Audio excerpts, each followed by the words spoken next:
Baik, sekarang kita amati bagaimana kita sama-sama mengambilkan materi pelajaran ini dengan cara refleksi, merangkumkan keseluruhannya materi pelajaran fikih di kelas 8 ini.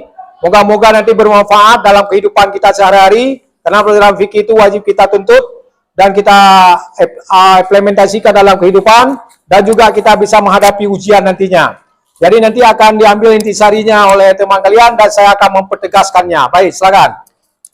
Saya akan membacakan rangkuman tentang sedekah. 1. Sedekah berasal dari bahasa Arab sedekatun yang berarti memberikan.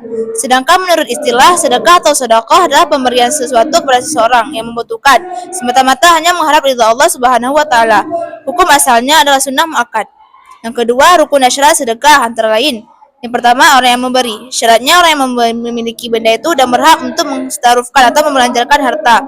Yang kedua, orang yang diberi. Syaratnya berhak memiliki. Dengan demikian tidak sah memberi kepada anak yang masih dalam kandungan ibunya atau memberi kepada binatang, karena keduanya tidak berhak memiliki sesuatu. Yang ketiga, akad atau ijab kabul. Ijab adalah pernyataan pemberian dari orang yang memberi, sedangkan kabul adalah pernyataan penerimaan dari orang yang menerima pemberian. Yang keempat, barang yang diberikan. Syaratnya adalah barang tersebut bermanfaat.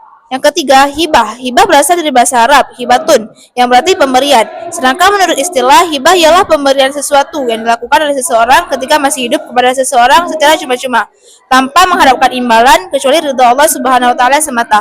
Oke, dapat kita pertegaskan refleksi materi ini adalah tentang sedekah, hibah, dan hadiah.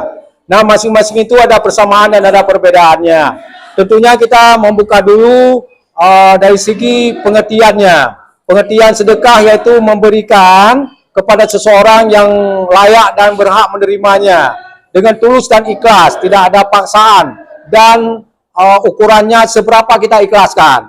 Kemudian juga kita lihat dari segi hadiah. Hadiah itu pemberian kepada seseorang dengan tulus dan ikhlas, tidak mengharap apapun juga, selain kita adalah ingin memberikan suatu hadiah itu karena kagum misalnya, karena dia mau mendapat prestasi misalnya, anak kepada orang tuanya, ataupun orang tua kepada anaknya, ataupun guru pada muridnya dan sebagainya.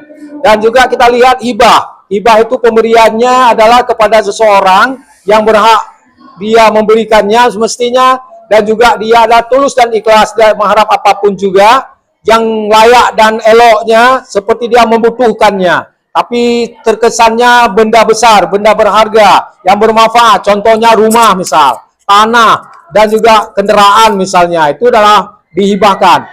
Bagusnya, baiknya, abdalnya yaitu dia membuat satu surat perjanjian ataupun pengesahannya supaya sah dimilikinya harta oleh orang yang menerimanya. Dan juga orang yang memberikannya, dia ada orang, syaratnya ada orang yang memberi, ada orang yang menerima, dan ada ijab kabulnya. Itulah sedekah, hibah, dan hadiah.